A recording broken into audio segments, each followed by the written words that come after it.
This is Joe Biden. On January 11th, 2022, he went to Atlanta, Georgia to speak about protecting the right to vote. Here's how it started. Last week, President Harris and I stood in the United States Capitol. Yep, Biden referred to Vice President Kamala Harris as President Harris. Again. I took it to instill public confidence in the vaccine. President-elect Harris took hers today for the same reason. Now, when President Harris and I took a virtual tour of a vaccination center in Arizona, of course, President Harris is a proud Howard alum. Anyway, Joe Biden was in Georgia to advocate for two voting rights bills. One of them is H.R. 1, the so-called For the People Act. And if you've subscribed to my channel, and why wouldn't you be, you've seen my very detailed video on the matter. You don't need to watch it this second, but I'll put up a link at the end of the video. So as he has done several times during his presidency, Joe Biden specifically called out Georgia and accused them of voter suppression. And what's been the reaction of Republicans in Georgia? Choose the wrong way, the undemocratic way. To them, too many people voting in a democracy is a problem. So they're putting up obstacles. What the coughing man won't tell you is that Georgia has some of the most accessible voting policies in the entire country. It has no excuse absentee ballots and a minimum of 17 days of early voting. But now that Georgia is considered to be a battleground state, Democrats are going all out to accuse Republicans of trying to suppress the vote and rig their elections. For example, voting by mail is a safe and convenient way to get more people to vote. So they're making it harder for you to vote by mail. No, Joe Biden is lying, and I'll prove it. First, according to a federal election report in August 2021, 95% of voting age Georgians are registered to vote. This is largely because when you get your license or ID at the DDS, you are automatically registered. Now, to vote by mail, you need to write down the number of your driver's license or state ID, or the last 4 digits of your social security number. If you don't have any of those, you can submit any one of these identifying documents or other photo IDs. And according to the Georgia Secretary of State, as of April 2021, out of 7.2 million registered voters, there were only 9,000 who did not have a license, state ID, or social security number. In other words, 99.9% of Georgia voters have an ID or social security number, and the 0.1% that don't are somehow still able to vote. So for Biden to say that Georgia is putting up obstacles to prevent people from voting is a lie. And speaking of voting by mail, so they're making it harder for you to vote by mail. The same way, I might add, in the 2020 election, President Trump voted from behind the desk in the White House in Florida. So President Trump voted from the White House in Florida. Got it. Of course, that's another lie, because President Trump didn't vote by mail. He voted in person at a polling place in West Palm Beach. Dropping your ballots off to secure drop boxes. It's safe, it's convenient, and you get more people to vote. So they're limiting the number of drop boxes. Oh look, another lie. Drop boxes in Georgia didn't exist before the 2020 election. They were a provision created because of the pandemic. So keeping a thing that didn't exist even 2 years ago isn't voter suppression. In fact, in the November 2020 election, there were 35 counties in Georgia that didn't even use drop boxes. But now, thanks to a Republican legislature, drop boxes are mandatory in every single county. Wow, how restrictive. And I would like to suggest that if you don't think that you have access to a drop box, you can use a mailbox to mail in your mail-in ballot. For more life hacks, be sure to follow me on Twitter. We'll be right back. And despite the fact that most people will drop their ballot in the mail, Biden claims that less drop boxes means that more people have to vote in person. Taking away the options has a predictable effect. Longer lines at the polls. Lines that can last for hours. You've seen it with your own eyes. Georgia has a minimum of 18 days where you can vote in person. And the day with the longest line occurs on Election Day. Why? Because many people are lazy and wait until the last minute to vote. So if you're stuck in a long line on Election Day, it's probably no one's fault but your own. People get tired. They get hungry. When the Bible teaches us to feed the hungry and give water to the thirsty, the new Georgia law actually makes it illegal. Think of this. I mean, it's 2020. 81 million votes, guys.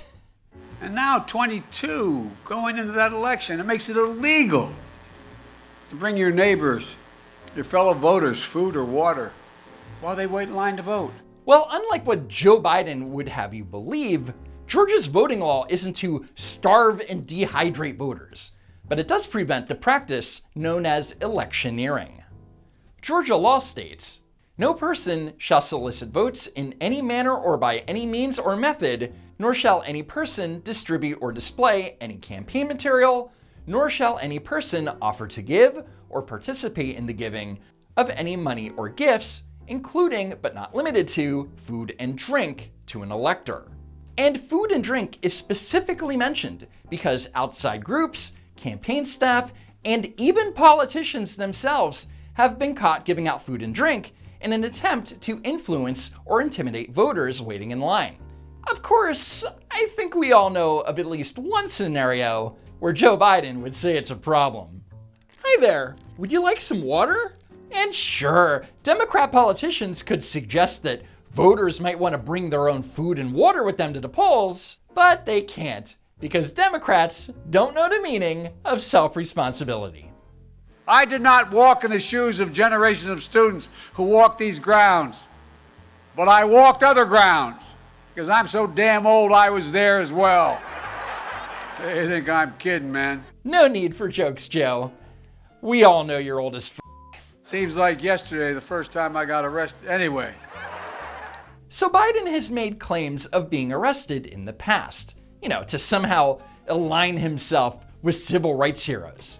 And of course, it's all been thoroughly debunked. But now, he's suggesting that he's been arrested multiple times. And this is so untrue that the Washington Post couldn't even ignore it.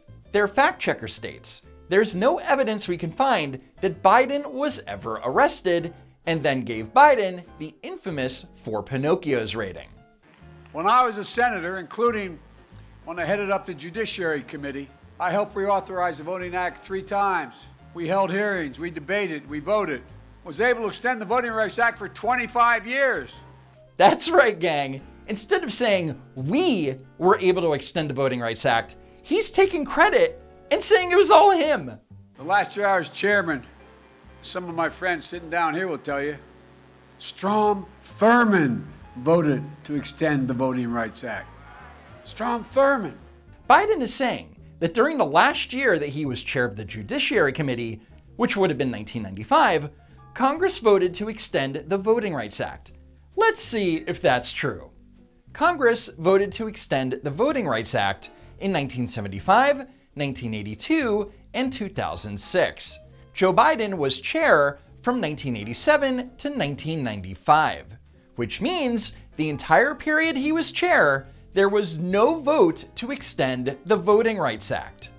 Furthermore, Biden is saying that while he was chair, that he somehow swayed Strom Thurmond to vote for the VRA. Again, this did not happen.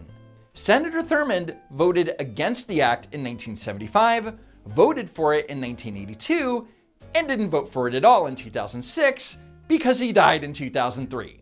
So as usual, Joe Biden is just making stuff up, and no one in the media questions it. So again, the reason that the devil went down to Georgia was not only to advocate for the 2 voting rights bills, but to state that if you don't vote for them, that you're a racist. Consequential moments in history. They present a choice.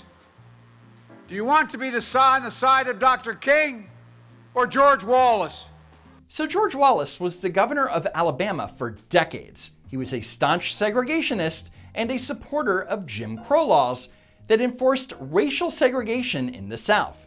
Now, Biden has invoked Wallace's name in the past, but not always in a negative way. In a September 1987 article in the Philadelphia Inquirer, a reporter wrote, "For Biden, the problem is that he has presented inconsistent images of himself at different times and places." In a 1983 speech in New Jersey, according to the New York Times, he said that, "As a young man, my stomach turned upon hearing the voices of Faubus and Wallace," a reference to former Governors Orville Faubus of Arkansas and George Wallace of Alabama. And I would like to quickly point out that Governor Faubus and Governor Wallace were both Democrats. I know you're shocked. So to completely disavow people like this would be the smart way to go. Unless you're Joe Biden. Campaigning in Alabama in April 1987, Biden talked of his sympathy for the South, bragged of an award he had received from George Wallace in 1973, and says, "We Delawareans were on the South side in the Civil War." That's right, Joe Biden bragged about receiving an award from a notorious racist. And in a separate article that appeared in the Detroit Free Press in May 1987, Biden would tell Southerners that the lower half of his state is culturally part of Dixie. He reminds them that former Alabama Governor George Wallace praised him as one of the outstanding young politicians of America. So when Joe Biden was trying to pander to Southerners, he had no problem evoking George Wallace's name for clout. But now that it's not so fashionable, George Wallace was the big bad man. And here's the best part. Biden receiving an award from Wallace probably didn't even happen. According to the Washington Examiner, Jeff Frederick, a history professor at the University of North Carolina at Pembroke, who wrote the Wallace biography Stand Up for Alabama, said he has never heard of Biden receiving an award from Wallace. It doesn't ring a bell, he said, adding that such an award seems unlikely considering the political dynamics of the time. It's really hard to imagine that either of them were particularly excited about getting or giving this award to each other. In other words, yeah, Biden probably made it up. And he made it up to get a certain group of people to vote for him. Joe Biden was a disgusting liar in 1987, and he's still a disgusting liar today. At consequential moments in history, they present a choice. Do you want to be on the side of Dr. King or George Wallace? Do you want to be on the side of John Lewis or Bull Connor? Do you want to be on the side of Abraham Lincoln or Jefferson Davis? Again, what Joe Biden is saying is that if you don't support his federal takeover of elections, if you don't think that you have to show a photo ID to vote, that you're not only a segregationist, but you're also on the side of the Confederacy. Furthermore, he's calling 52 United States senators, including his fellow Democrats Joe Manchin and Kyrsten Sinema, traitors. All because they won't change the Senate's filibuster rule and pass his civil rights bill. And it looks like the Democrats are going to get shellacked in the 2022 midterms, meaning Republicans are going to win back the majority in both the House and the Senate. And seeing the writing on the wall, Biden and the Democrats are preemptively undermining the results of the next election. And the state legislative bodies continue to change the law, not as to who can vote, but who gets to count the vote. Count the vote. Count the vote. It's about election subversion, not just whether or not people get to vote. Who counts the vote? So what Joe Biden is doing, without an ounce of proof I might add, is suggesting that if Republicans get the majority back, it's because Republican state legislatures rigged the election. But remember, folks, when Democrats win, it was the most secure election ever. But when Democrats lose, it's always because Republicans cheated. Anyway, that's it for now. Hit that like button and be sure that you're still subscribed to the channel. As always, I hope to see you next time. If there is a next time.